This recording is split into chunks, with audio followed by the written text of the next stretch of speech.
I woke up this morning to see that my last video, Salute to Creationist Women, had stirred a hornet's nest of controversy in a way I never envisaged.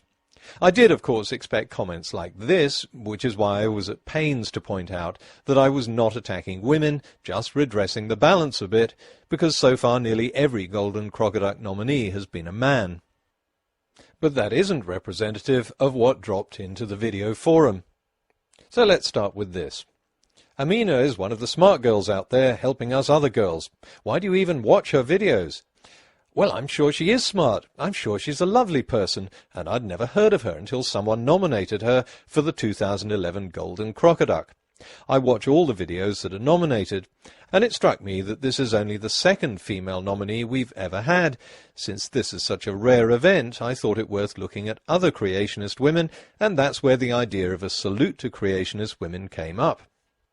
The fact that Amanakin was a Muslim never even occurred to me when I began a rebuttal of her nonsensical scientific lecture.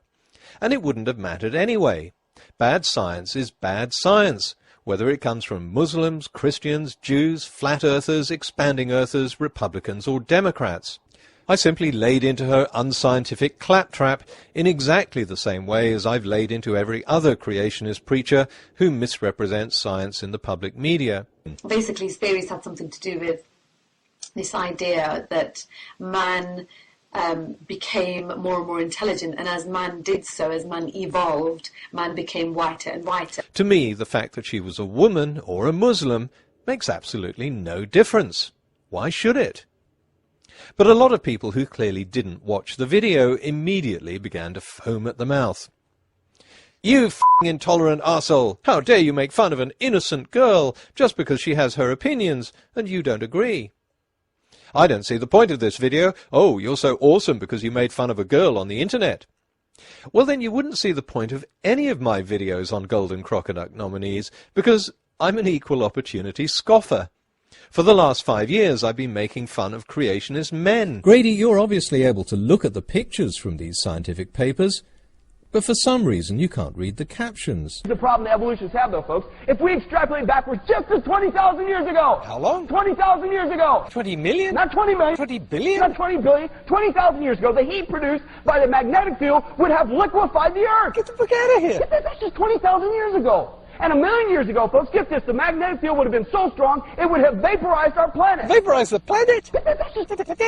Now, I had to think long and hard about this, because even for a creationist theory, this is nuts. So you think by now that Andy would get it? Nah. Where did the chemicals come from?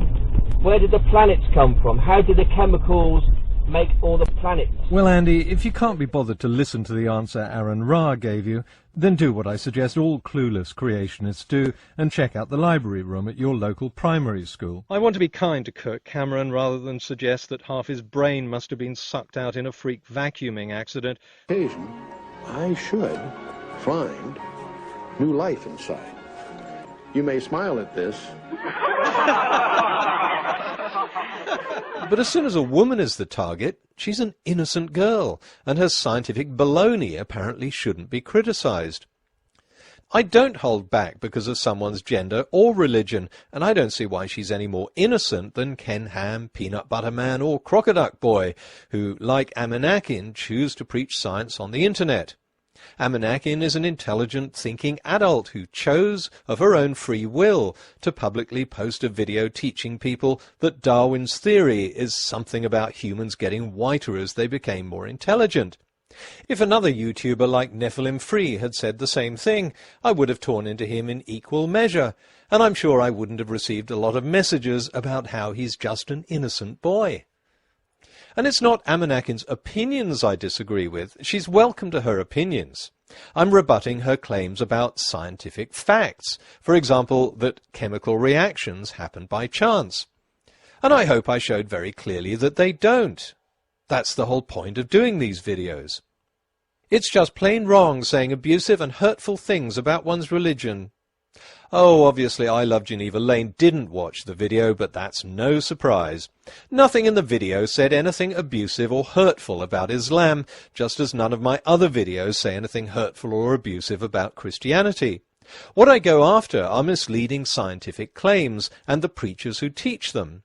The only time I mentioned Islam in the video was to make the point that if I wanted to learn about the history of Islam, I wouldn't reference just one book that set out to show that the religion was nonsense, and I'm sure Muslims would agree.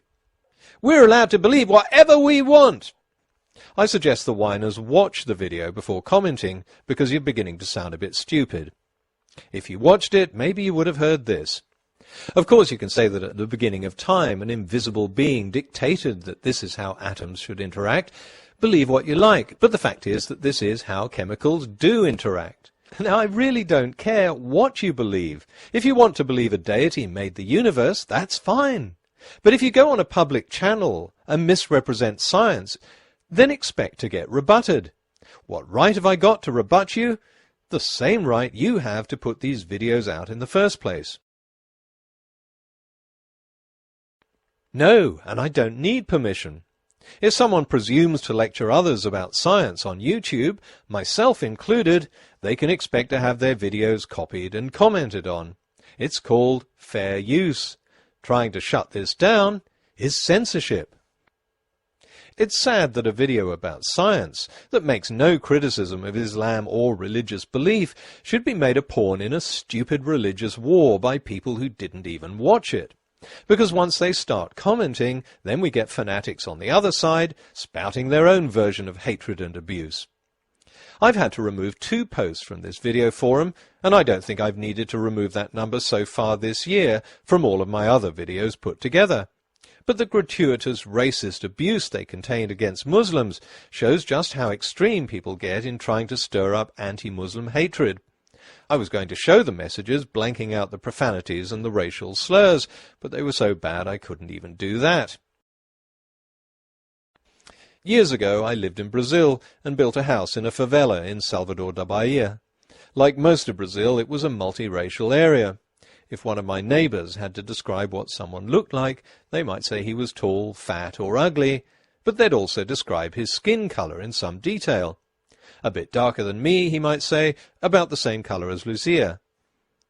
But if I tried the same thing in Britain, how can I describe Fred? Well, he's a bit darker than Mike Tyson, but not as black as this bar of chocolate.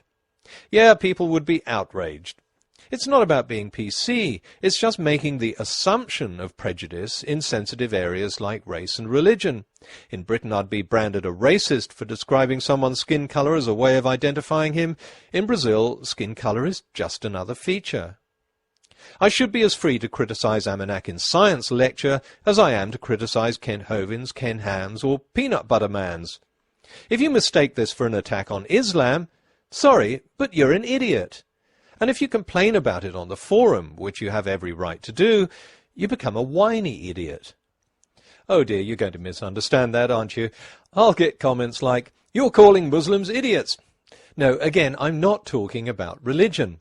I'm talking about those who comment without watching the video, without taking in or trying to understand what's being said.